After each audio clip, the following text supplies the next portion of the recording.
Alright, so today I have decided to start making some videos. I'm working on a CNC mill that I put together a few years ago and kind of taught myself how to use. It's made out of a cheap Chinese Bolton ZX45. Quite a bit of modifications to make it work halfway decent. It runs on Mach 4, which is pretty difficult to learn how to use for a person like me who's not super computer savvy. Yeah, it has a closed loop NEMA 34 steppers, and I originally built it with single ball screw or single ball nut ball screws, but it's got probably 10 thou of backlash, which is a little excessive. You mill little holes like I did for some switchblades I made for Christmas. All the holes end up being sort of square shaped, and then you have to go back over them with a reamer or something like that to get them circular again. So right now I just got done sticking all the balls back in the ball nuts, because one, they come from China, not very clean, not very lubricated. They have some sort of, I don't know, fish oil or something. Nothing I would use for a ball nut, but yeah, I just got the bearings put back in on this set, but there's still a pretty good gap between the precision ground spacer, which is supposed to take up for the backlash. Let me put the camera down and I'll give you a little demonstration. Whoa. Alright, so here is the ball nut, and I just got done getting all the bearings put back in. It's not very difficult, but it's sort of tedious doing it on my surface plate because it's the only clean area in the whole dang garage. Kind of got crap everywhere from scrambling to put the switchblades together in time for Christmas, but they turned out super nice. I CNC'd I designed the whole thing from scratch. Ordered the springs online from a store called Knife Kits. They worked out okay. They're a little finicky with the shapes, but these ball screws or ball nuts have these it's where the bearing goes around the thread, and once it reaches the full circle, it has to go out and over the thread, and it starts back over. So there's 3 of them on each one of these, which basically means there's 3 sets of 1 full 360-degree thread. But if all your balls fall out, what you do is you stick a nut in there. You start from the bottom, a screw. Start at the bottom, get the top of the threads lined up with where the this guy is, and then you stick one ball in and slide it over, stick the next ball in, slide it over till they're all in, and then you just thread it on. So right now the problem I'm running into is the lack of precision grinding, I guess. So the idea between double ball nuts is that they're a little bit preloaded against each other.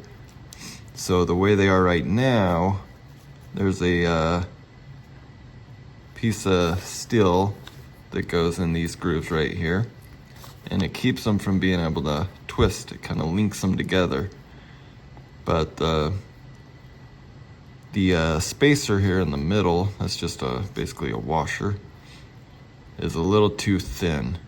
So it shouldn't be, I shouldn't be able to thread it beyond that. Right there it's tight, and you can see the screw still twists pretty nicely, but there will be no backlash because there's a little bit of preload. So what I need to do is, it's probably only about 1/1000th of an inch or so, and I have some shim stock. So I'm gonna cut a washer about probably 1/1000th inch piece of shim stock to see if that'll take up this gap right here. So let me grab some shim stock, some stuff to cut it with. Got this precision brand branded shim, and I think I bought it. I have no idea where I bought it. I have so much crap here that it's pretty unreal. I mean, for me, I feel fortunate that I have all this crap, as I call it, because, well, I mean, I have everything you could possibly need to fix just about anything. I've got a manual lathe, welder, oxyacetylene, 3D printer. I have everything to do my own anodizing, everything to do my own powder coating. Originally, I went to school to be a car mechanic. I grew up riding dirt bikes, so I always enjoyed kind of working on things. Probably more than actually riding the things. I mean, I could have bought a CNC mill, but instead I bought a manual mill and learned how to use it, and then converted it to CNC, which honestly is probably the best way to go about it. Alright, so well, this is 1.5 thin stock right here, as you can maybe probably not see. 0.0015, 0.038. Alright, so what we're gonna do is avoid dropping all the freaking balls out of this thing again. So we got this little guy, and we'll just thread as we push it out till it's all the way out. Oh shit. Oh man. Alright, might be able to save it since I put some grease. Oh. Alright, so you see all those balls in there? That's pretty neat. So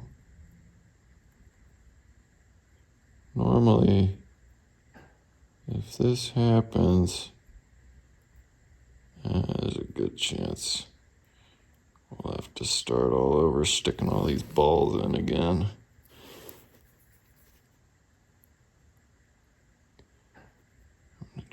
I'm gonna try though. Maybe if I whisper they won't all freaking fall out. There's that one ball that doesn't seem to have a home. I think it goes... Did I get it? Let's see if this will go in. So there is an exact number of how many bearings are supposed to be in each groove. Kind of looks like I might be missing some though. I'll see. Did I drop any?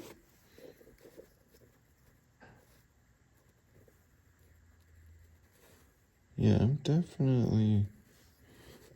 definitely probably maybe missing some there. Looks like I might be missing 2 or 3. But I have the old ball nuts, so we will just grab a couple couple of the balls out of the old ball nut and just use those. I counted them before I stuck them all back in, so they were at one point in time all there. Just not before I dropped them off. So yeah, anyways, we're gonna set this there and probably just trace out a circle around it. And then you could cut this stuff with some regular scissors, but I'm not walking back all the way to the house to get some scissors when I got some perfectly good side cutters or shears. You know, HVAC shears. Definitely overkill for a 1.5 thou shin stock, but that's what we got. Alright, so do that little number there.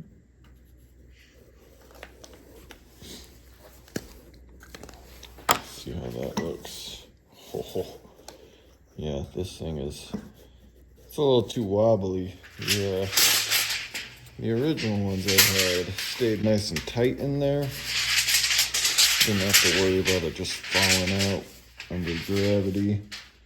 Alright, so oh yeah, I gotta try to stay in freaking frame here, huh?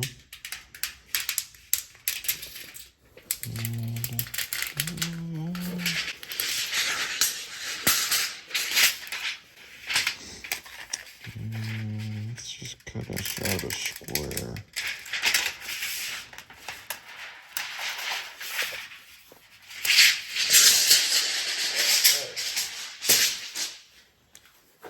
I'm not quite sure what we're gonna do about cutting out the center hole. This stuff is, I guess I could probably just fold it in half and snip out the center hole. Yeah. Let's see how big. So this is what we're trying to match. If they would have ground this just 1/1000th of an inch thicker, wouldn't have to do anything, be able to just throw it on and use it, but kind of the price you pay when you're buying ball nuts for, I think they're like $18 for the double pair of ball nuts. Kind of hard to beat that. Let's trace out the center here, now that it's all greasy and marker. It should still work. And then we're gonna have to take out these notches too.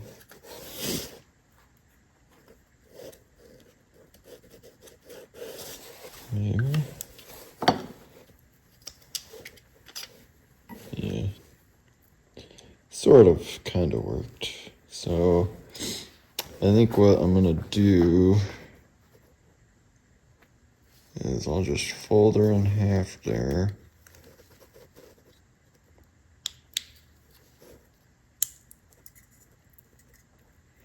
And just crease it in the center, since that's the part we're not going to use. Or if I should just rotate the camera. Just a touch. Just a skosh. Alright, so, yeah, see, it's all greasy, so the marker didn't stick very well. But, let's see.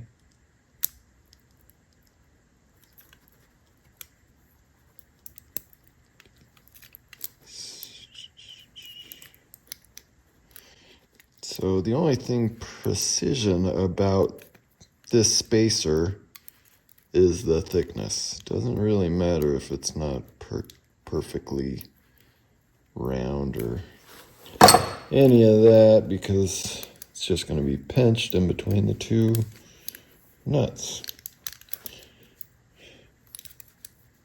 So there is our washer. I just gotta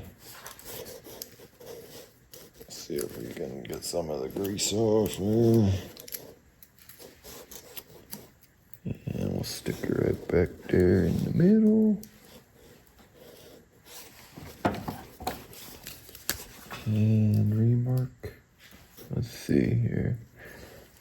Yeah, we'll remark our notches.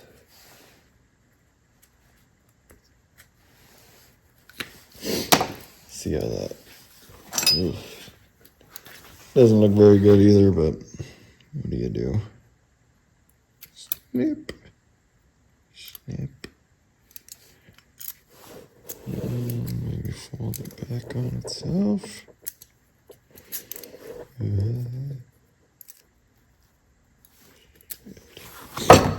Alright, so let's see how we're looking now. Pretty good. Definitely could have taken my time to cut it out a little more precisely. But honestly, it's not going to matter. As long as it's all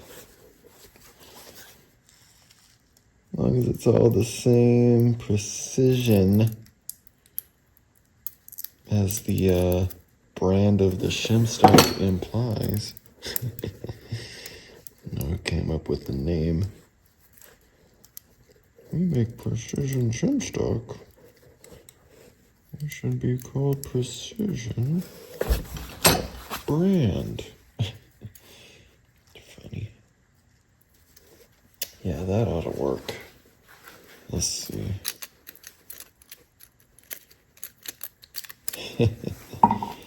Not even friggin' close. So, I'm gonna make sure we got at least the right thickness. And then I think what I'll do, I mean, I'm not anything of a perfectionist, but I don't want to spend a bunch of time cutting out a perfectly circular piece of shim stock and then have it not be the right thickness. So as long as we know this is the right thickness, I will recut it out, more circular shaped. And it looks like, gosh, it's a lot better. What did I say this stuff was? 1,500?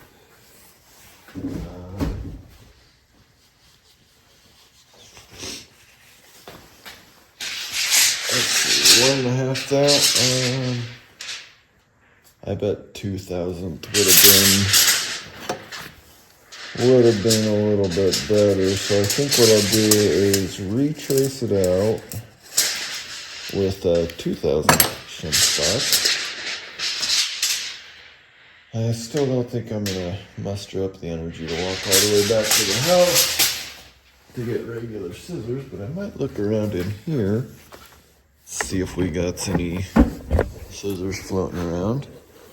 But yeah, here's the lathe. It's an old Clausing from like 1940s probably. But I've had this guy for like probably 7 or 8 years. But I stripped the whole thing, repainted it all. Even made this cool little number plate here for the threading and feeds and stuff. I cut out the brass, designed the chart, and use this blue. You print on this blue transfer paper, and I can't remember how I got the ink from the printer to transfer to the brass, but maybe it was ironed on or something. But it takes the ink from the printer and it irons it onto the brass, and then you remove the transfer paper, and then you just stick the whole thing in ferric acid, and it eats the brass away everywhere except where the ink was.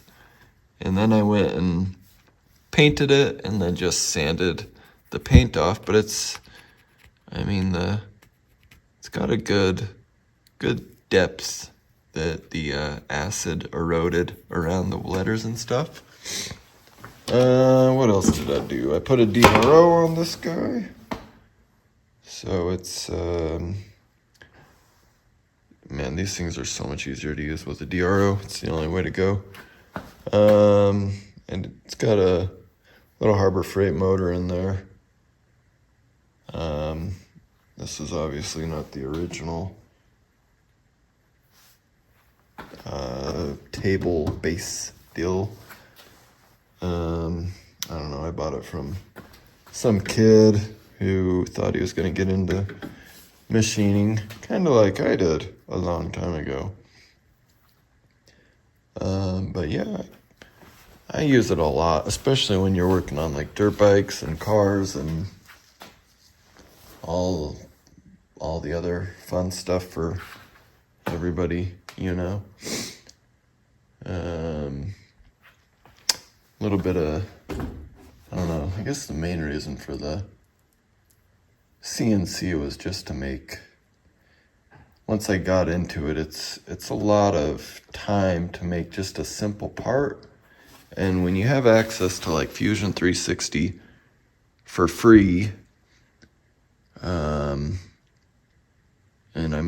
that did take a long time to learn and figure out, but once you have it figured out and you can draw up a part, it's pretty awesome to watch the CNC just kind of cut it all out. But you definitely, like, even now, I'm still not any good at machining by any means.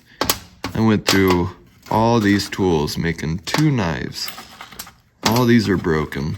They were all obviously like 1 and 1.5 millimeter end mills, where I was cutting out the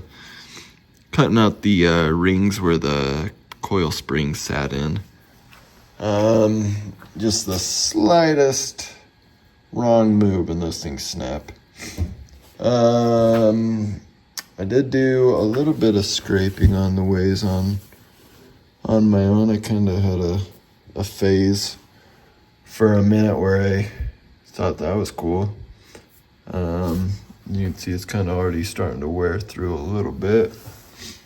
I might just hit it with the scraper. It's pretty flat. Obviously the ends are going to be where most of your wear comes in. I cut these oil grooves, and this thing, it didn't have any oil grooves originally.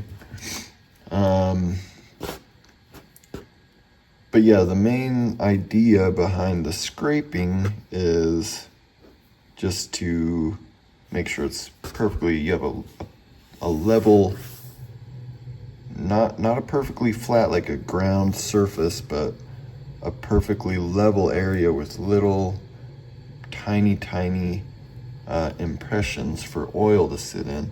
And that way the 2 steel surfaces, or cast iron, will glide over each other. So here's the table down here. It's in a lot better shape. You can see the original machining marks from where some Chinese kid went a little heavy with the cutting there.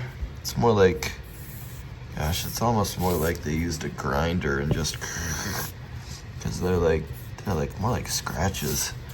Very porous, this cast iron, but it works good, especially for what I use it for. Anyways, I'm gonna cut out that piece of shim stock, try some 2000th thickness stuff, and I'll bring you back then. All right, cut out a new one. It's slightly less crappy than the first one, but just crappy enough that I'm happy with it. So, I haven't test fitted it yet, but we are about to do that. So let's drop around here. Oh yeah, notches line up good. So I did, before I took this apart, probably doesn't matter, but I did mark which direction everything went, which I seriously doubt these are like machined to each other. in any way that actually matters.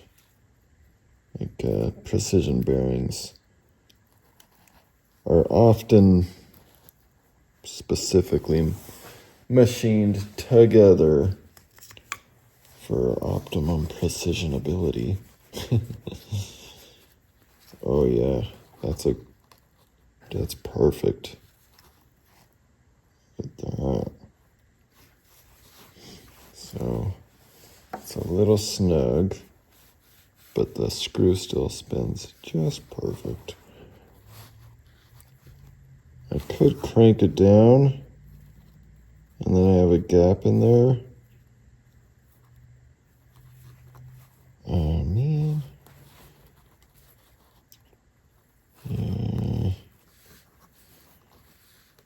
Yeah, then the screw's like a little notchy though.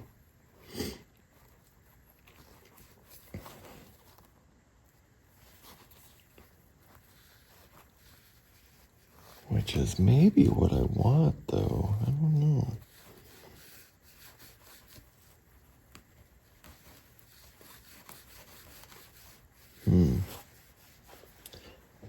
Maybe we should try. Yeah, I don't know if I want it to be just a little loose. It's definitely not as loose as it was.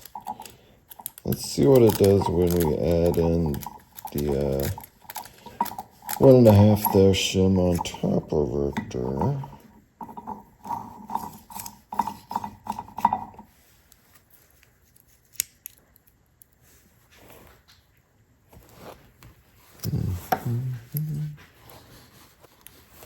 So with the 2,000th shim and the 1.5 thousandth shim, it's almost perfectly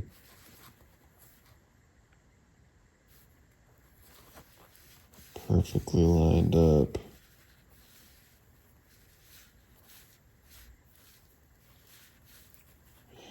I guess somebody can probably tell me if they're watching this and happen to be an expert in ball nuts, if I'm supposed to have some space in there. I don't see why I would want some space in there. And I'm assuming you would want it to be tight. It's not like there's going to be any reasonable amount of heat that would make the screw expand or shrink, you know?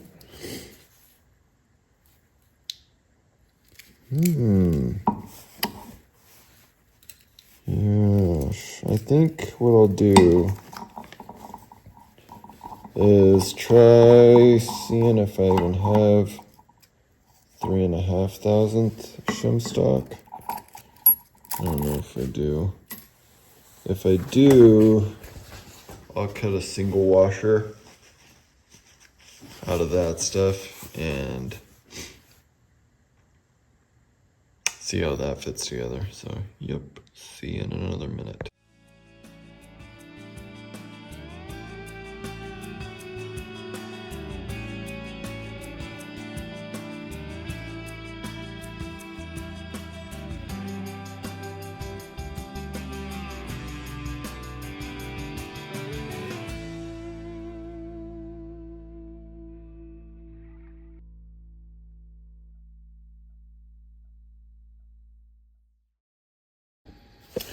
All right, round 3. I think, assuming I need a little bit of clearance, I think this will give just a little bit of clearance.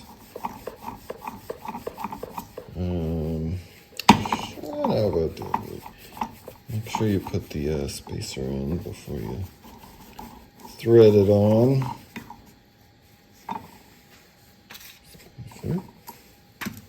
And just in case it has to go a certain way, just in case it's supposed to go a certain way. I had a piece of 2.5 thousandth, or sorry, a 2,000th and a 1.5 thousandth, and now I have 3,000th, and that seems to be even tighter than the 2.5 thousandth and the 1.5 thousandth. So not so precision after all, are ya? No, it's probably, I probably just have a burr in there that I didn't get cleaned out.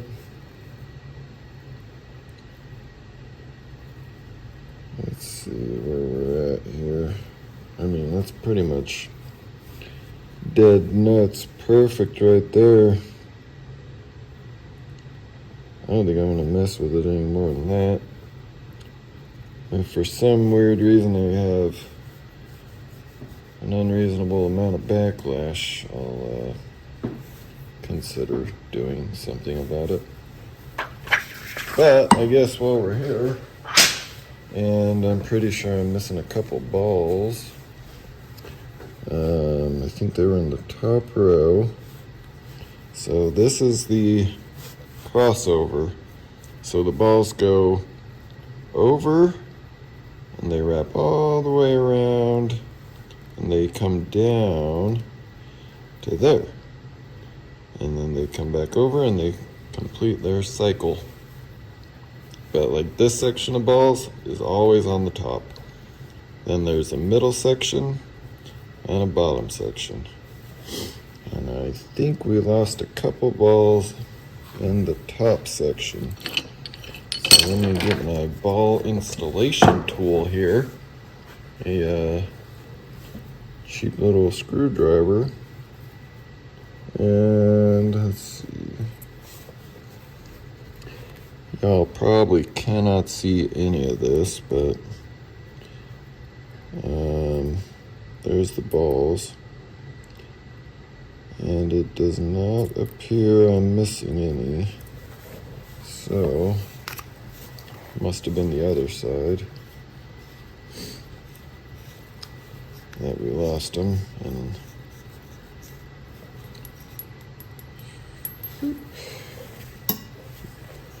let's see. Oh yeah.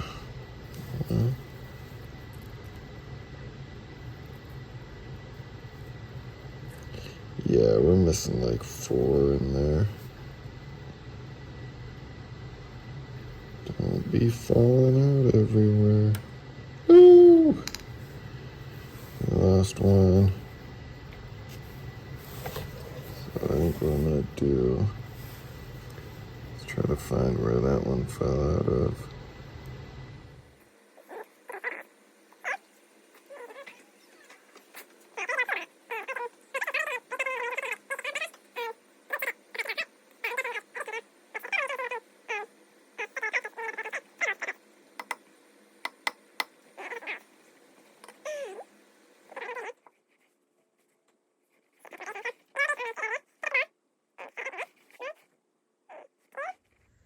Nope. Only missing 2 on the top row. And 1 in the middle row. These balls are tiny. They're 1/16 of an inch. Oh shit. Yeah, they need a tighter fitting the little sleeve thingy.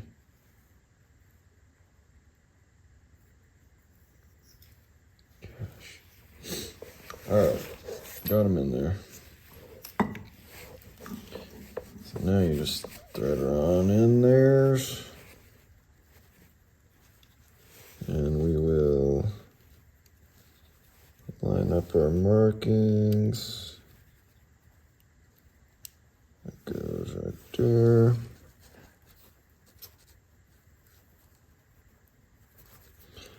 That goes right there. Thread that in before it falls out too. So the other option would have been to grind this spacer down. I don't have a surface grinder for one. I could lay that down, but it still wouldn't be perfect. And I think these are like, I think they're 5mm thread pitch. So one rotation would be 5mm, and this is only about 2.5. Well, I don't know. Well, it might be about 5mm, actually. Let's see. Yeah, it is 5mm. So I could take this spacer out, but then I'd have to, I'm sure I'd still have to shim it, which wouldn't be perfect. Alright, so what we got to do, oh nice, look how freaking thin that is, and it's bent. Ooh. Nice pre-bent piece for you. I think I got some else, but I mean, they work pretty good for how cheap they are. The rest of the machine is not any more precise than these ball screws, so it's definitely not going to matter a whole lot, but it was annoying having to go back and ream every single hole because they couldn't just mill it from the get-go because they were not coming out round.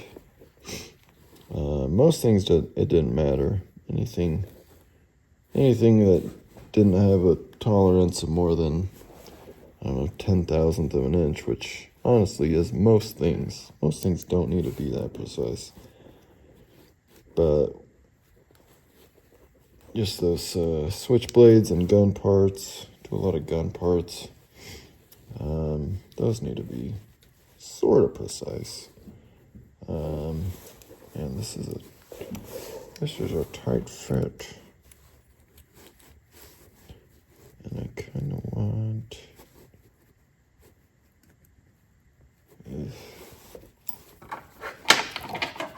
just a burr in there. Wow, this is some hard.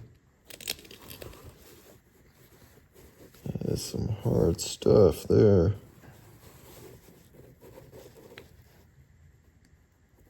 Gosh, it's amazing what they can machine over there for how cheap they can machine it. Like, this is a lot of, I'm sure they have a 5-axis machining center pumping these out, but man, there's a lot of machining in these. And just these little, I can't remember how much they were. I'm pretty sure I got 3 sets of them shipped from China. They arrived in like not even 2 weeks. And it was maybe $80 total, which is not a good thing. It's definitely gonna screw us Americans in the long run. But that's a whole other subject some people don't like to get into. But at some point, people are going to have to open their freaking eyes and realize that this is not good, the way we're going. The way things are going is not going to be good. And obviously, I'm not really doing my part, but I can't afford to go and buy the best, most expensive American-made things for a hobby. It's just not in my budget, but what I can do is buy Chinese crap and make high-quality American crap. I don't think I have a picture of the knives I made, but they turned out surprisingly good. I can't believe how well they turned out. most of the stuff I make is like, well, I don't think I should say, but it has to be pretty precision, otherwise it's going to feel crappy. So I decided to, when I originally built the machine, it was the same thing. I was just trying to get it done for as cheap as I could to see if it was something I could even learn how to do, which, as cheap as I could, it was still expensive. I have, I think the steppers and the drivers were probably $400 or $500. All the ball screws were a few $100. I already had the mill, but I did buy it new from Bolton Tools in California. I was down there for a trade show, and the show ended, and I had driven to this trade show, so I drove over to, I think it's called All Tools. It might just be Bolton Tools. I'm not sure anymore. I don't live in California. I live in Utah. But I drove there, and they had this machine. It was returned. I think it was like $1,800. Came with a DRO and a power feed, and I used it like that for a long time. I don't know where I was going with this. The electronics and everything for the CNC conversion were another probably $500 or $600. The software is, well, Fusion is free.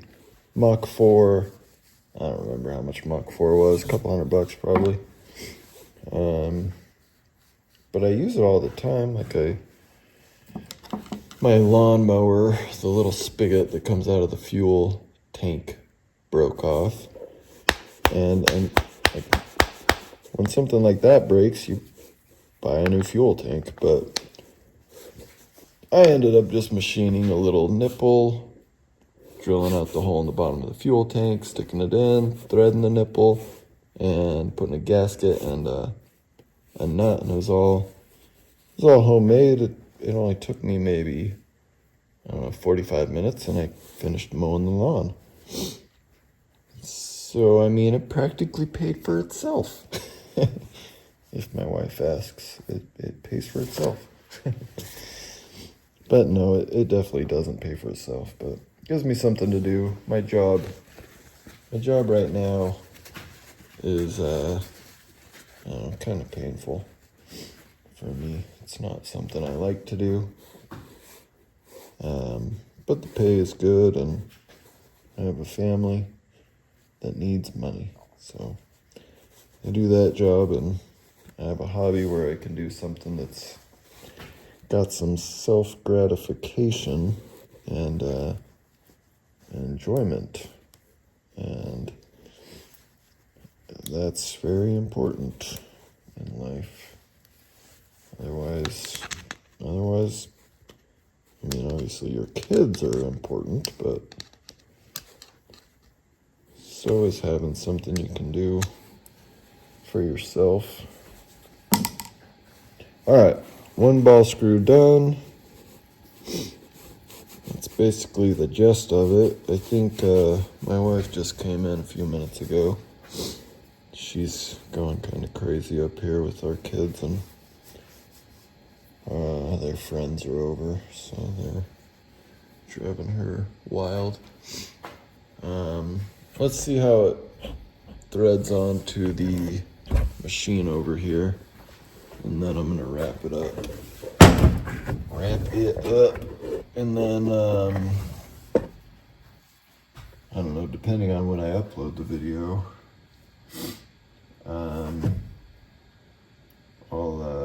I'll film doing the y-axis. This is the x-axis, the long way.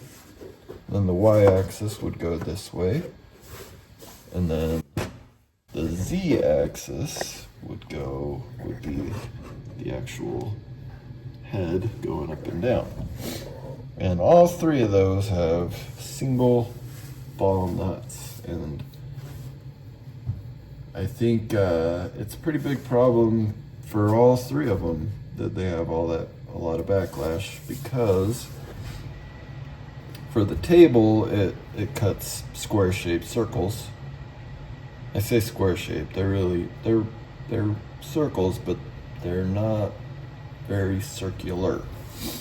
And then for the Z height, when you're milling, I'll put a picture up here right now.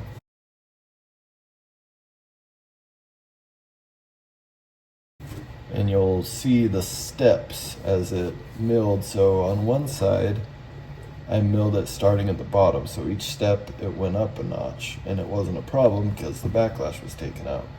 But on the other side of the blade, I went from the top down, cutting the chamfer, and it would lower the head, but it would take whatever amount of backlash there was before the head actually dropped.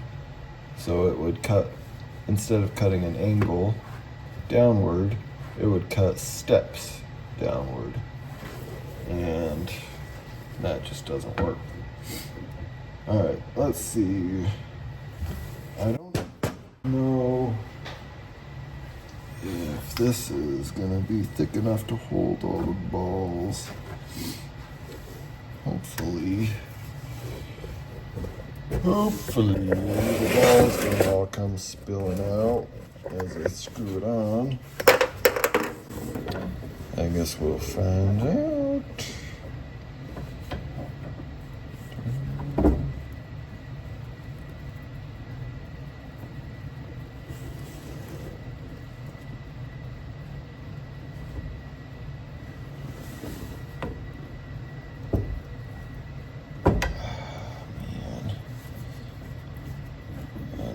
It's gonna work.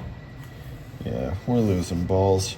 All right, I'm gonna throw the balls in, and then I think I'll figure out something to do. Just wrap some electrical tape around it to make it a little thicker. That way we don't lose more balls. All right, stuck some pieces of Gorilla Tape on there. Let's see if that does it. I think it's just barely not thick enough. And now it should be thick enough, hopefully.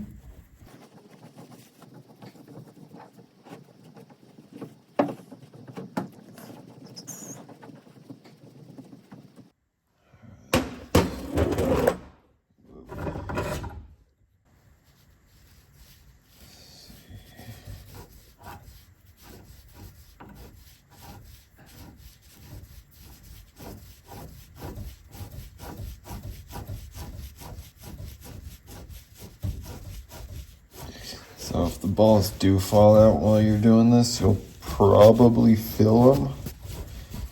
They kind of bind up if one of them gets stuck in there.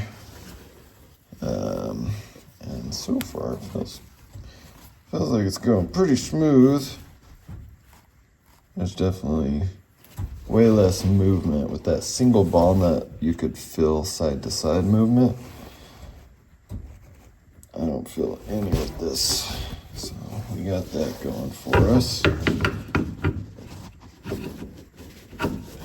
And shove her on in there.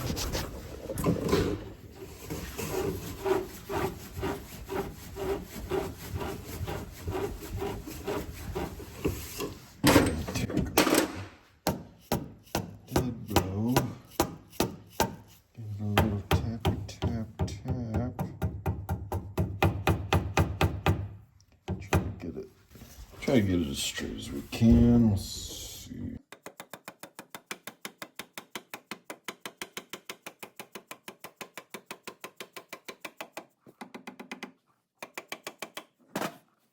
That's it.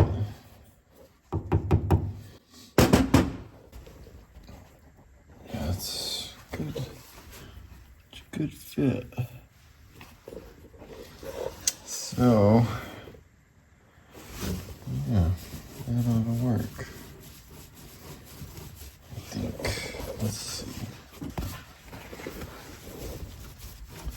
So I'm not sure, I just used heavy duty grease. I'm sure bigger American companies that make high quality precision ground ball screws have specifications for what type of grease to use. But one, these are not precision American ball screws, and two, I have this kind of grease, so this is the kind we're gonna use. See, it's already coming out there. I kind of packed them before, or when I was taking it apart.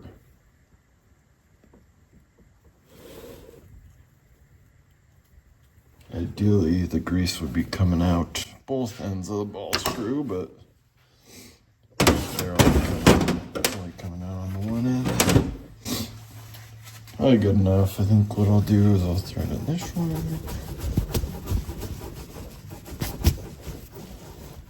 And back and forth a little bit. Maybe put some on the screw itself.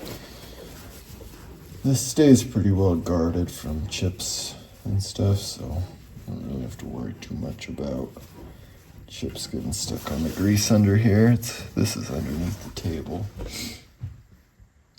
Same with the y-axis. I think to get the y-axis out, I'm gonna have to, let's see, here's the motor, and I believe the nut is mounted onto the saddle on the bottom.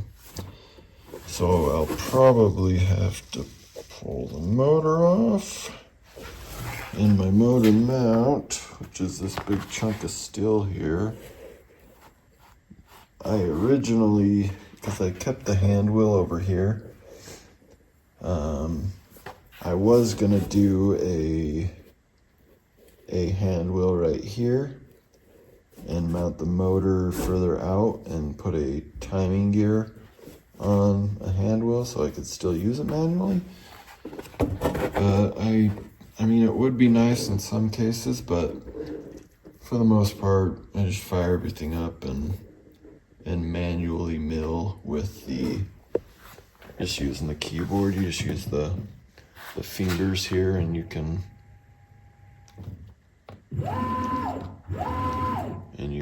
mill that way. You can set the jog rate down here for faster or slower, or you can rapid. You just hold the shift button and then up and down, and you can manually mill that way instead of cranking a hand wheel.